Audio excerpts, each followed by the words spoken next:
Hello friends, नमस्कार सर्वांना. स्वागत आहे तुमचं शिल्पाच कुकरी आपल्या या चॅनलमध्ये.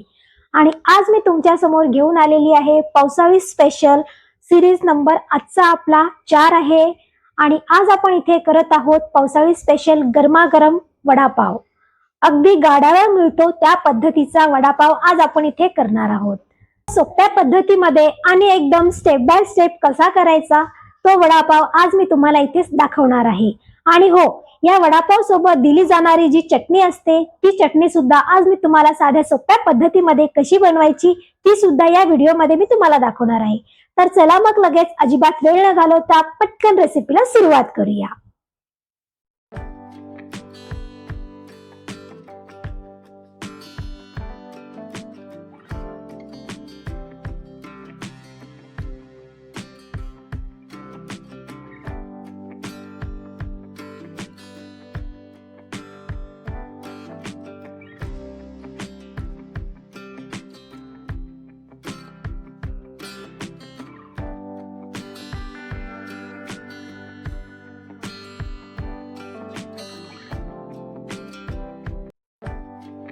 सर्वात आधी मी इथे बटाटे छान उकडून घेतलेले आहेत आणि आता व्यवस्थित याला मॅश करून घ्यायचं आहे आपल्याला. हे बटाटे मी कुकरमध्ये थोडंसं पाणी टाकले आहे आणि एका पातेल्यात थोडंसं अर्धा ग्लास पाणी टाकून हे बटाटे उकडून घेतलेले आहेत. अर्धा किलो बटाटे घेतलेले आहेत. इथे मी 5 बटाटे घेतलेले आहेत. हे पहा, आपला बटाटा मॅश अशा प्रकारे झालेला आहे.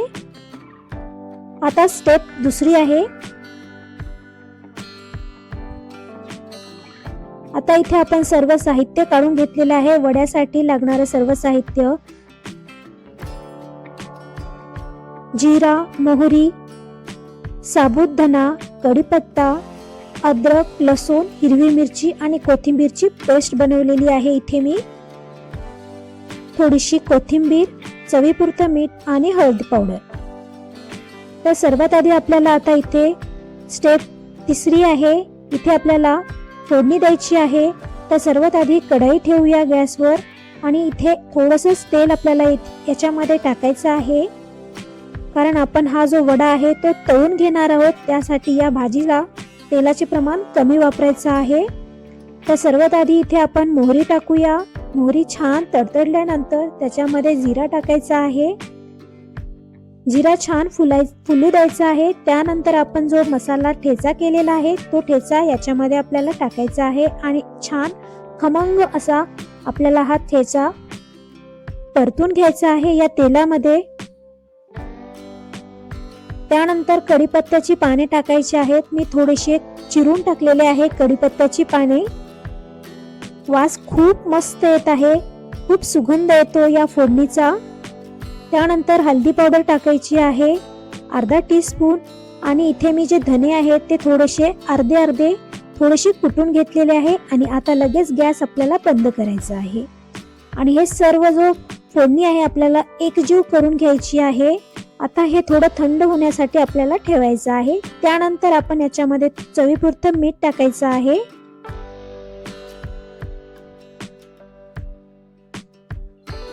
तर हे पहा, थंड होण्यासाठी 2 मिनिटांसाठी ठेवूया. इथे मी बटाटे मॅश केलेले आहेत. त्याच्यामध्ये आपल्याला बारीक चिरलेली कोथिंबीर टाकायची आहे आणि ही जी फोडणी आहे आपण केलेली याच्यामध्ये आता ह्या बटाट्यामध्ये टाकणार आहोत.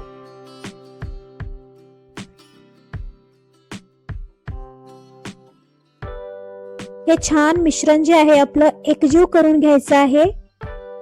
एकदम मस्त याला मिक्स करायचं आहे. पहा, याचा कलर किती सुंदर आलेला आहे आणि याचं जे टेक्स्चर आहे ते सुद्धा खूप छान झालेलं आहे. आता हे मिश्रण पूर्णपणे थंड होण्यासाठी बाजूला ठेवूया. तोपर्यंत आता आपण इथे वड्यासाठी बेसनचं पीठ तयार करून घेऊया.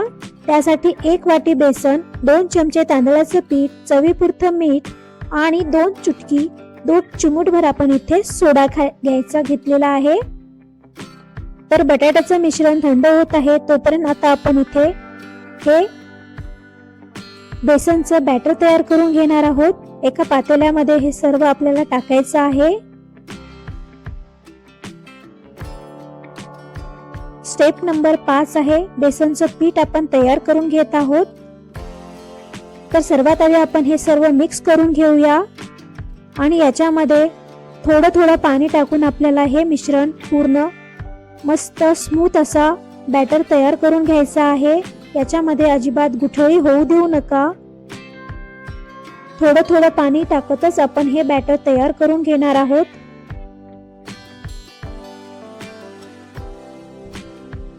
तर हे पहा, इथे आपलं बॅटर तयार झालेलं आहे। अशा प्रकारचं कन्सिस्टन्सी आपल्याला इथे लागणार आहे। एक सलग असं हे बॅटर चमच्यामधून पडायला पाहिजे। आता हे जे बॅटर आहे ते आपल्याला करेक्ट वड्याला बसेल का हे पाहण्यासाठी इथे मी एक टिप सांगणार आहे।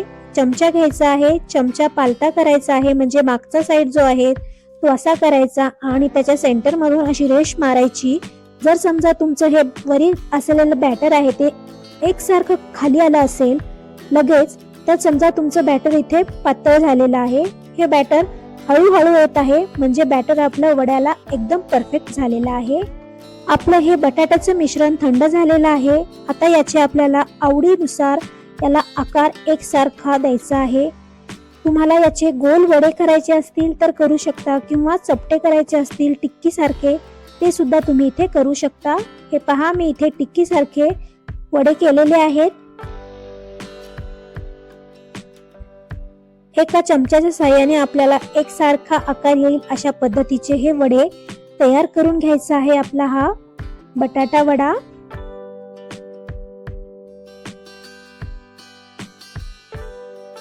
ही स्टेप नंबर 6 होती। तर हे पहा, आणि इथे मी 6 वडे तयार करत आहे आणि या अर्धा किलोच्या प्रमाणामध्ये आपल्याला इथे 10 ते 11 वडापाव बनून तयार झालेले आहेत माझे। आपण जे बॅटर तयार करून ठेवलेलं आहे, आता याच्यामध्ये आपल्याला सोडा टाकायचा आहे। तर ह्या बेसनाच्या गोळामध्ये आपण अगदी 2 चुटकी खाण्याचा सोडा टाकून एकदा हलक्या हाताने हे मिक्स करून घेऊया।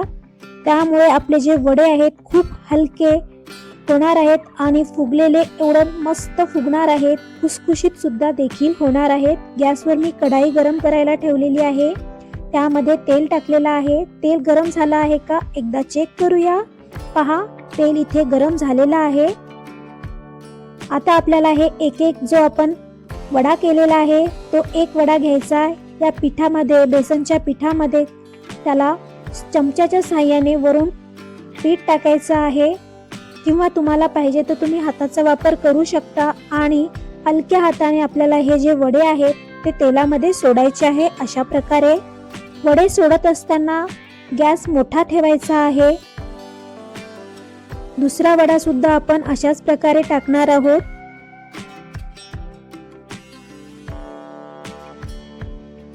प्रत्येक बटाट्याचा जो गोळा आहे बेसनाच्या पिठामध्ये आपल्याला छान डुबवून या गरम तेलामध्ये टाकायचा आहे आणि गॅस आपल्याला मोठा ठेवायचा आहे जेव्हा तुम्ही वडे टाकता।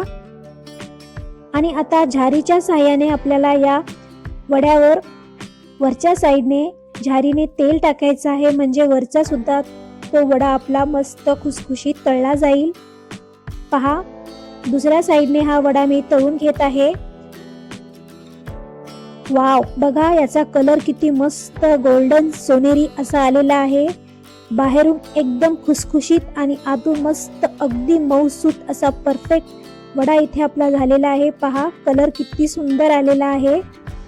आता याच पद्धतीने सर्व वडे आपण इथे तळून घेणार आहोत।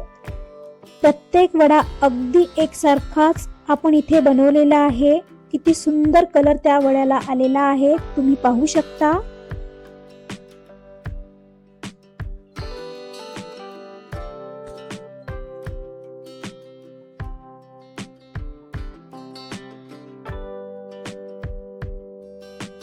ही स्टेप नंबर आपली 11 होती। 11 स्टेप बाय स्टेप आपण हा जो वडापाव आहे तो स्टेप बाय स्टेप केलेला आहे। 11वी स्टेप होती।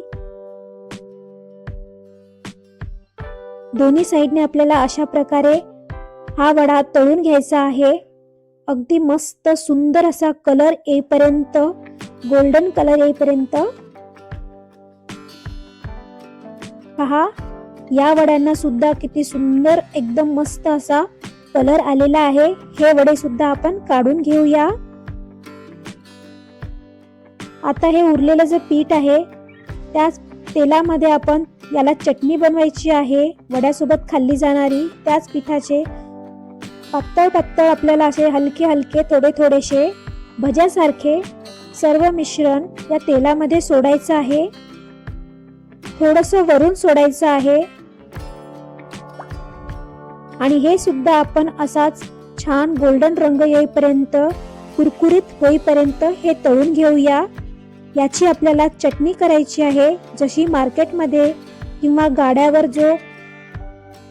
जे अंकल किंवा काका वड्यासोबत दिली जाणारी चटणी देतात, ती चटणी आपण याच्यानेच करणार आहोत. हे पहा, हे सुद्धा आपण अशा प्रकारे तळून घेऊया. आता आपल्याला इथे हिरवी मिरची सुद्धा द्यायची आहे खायला.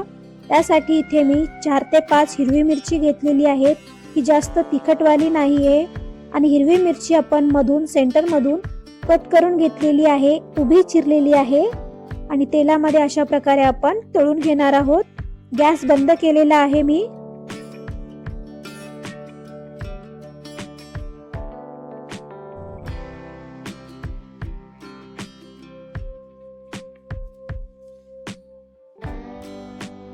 तर एका प्लेटमध्ये ही मिरची सुद्धा काढून घेऊया. हे पहा, आता या गरम गरम मिरचीवर आपल्याला थोडंसं मीठ टाकायचं आहे. तर हे पहा, आपला जो वडापाव आहे, किती मस्त वडा जो आहे, किती छान कुरकुरीत झालेला आहे ना. एकदम गाड्यावर मिळतो तशा प्रकारचा आजचा आपला हा वडा आहे, इथे बनून तयार झालेला आहे. आता या वड्यासोबत खाल्ली जाणारी जी आपली रेड चटणी असते, ती चटणी कशी करायची आहे ती लगेच करायला घेऊया. तर आता इथे चटणी करणार आहोत आपण या वड्यासोबत खाल्ली जाणारी. मिक्सरच्या जारमध्ये आपल्याला हे आपण तळून घेतलेले जे पिठाचे चुरा आहे तो घ्यायचा आहे. 2 ते 3 आपण इथे लसूणची पाकळी टाकलेली आहे. त्यानंतर 1 टीस्पून इथे लाल मिरची पावडर आणि थोडंसंच मीठ टाकायचं आहे आणि हे आता आपण फिरून घेऊया. अजिबात पाण्याचा वापर करायचा नाही. तर हे पहा, आपली चटणी इथे तयार झालेली आहे, जी वड्यासोबत खाल्ली जाते. तर इथे आपल्याला ही चटणी सुद्धा तयार झालेली आहे. तर चला लगेच आता आपला हा गरमागरम मस्त असा वडा आणि वडापाव दोन्ही सर्व करूया.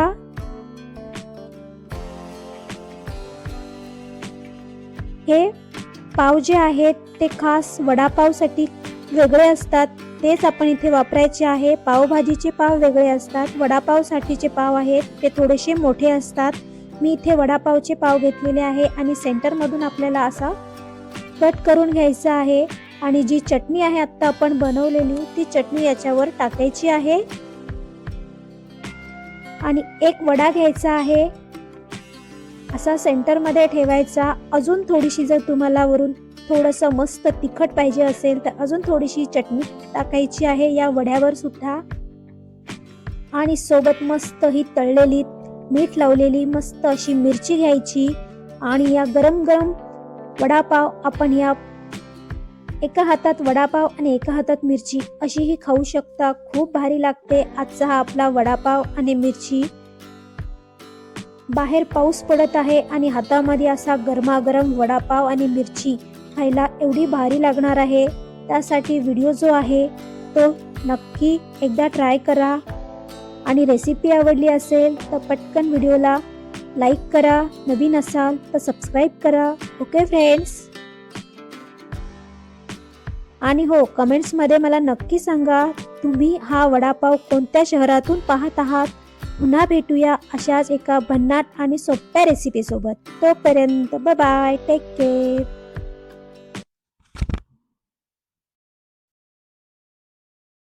तर फ्रेंड्स, ही होती आजची आपली रेसिपी. आवडली तर पटकन व्हिडिओला लाईक करा, नवीन असाल तर सबस्क्राईब करा. ओके फ्रेंड्स, तेव्हा पुन्हा भेटते मी अशाच एका नवीन झटकीपट आणि अगदी साध्या सोप्या पद्धतीमध्ये अशाच पावसाळी स्पेशल रेसिपी मध्ये पुन्हा भेटूया. तोपर्यंत बाय बाय, टेक केअर.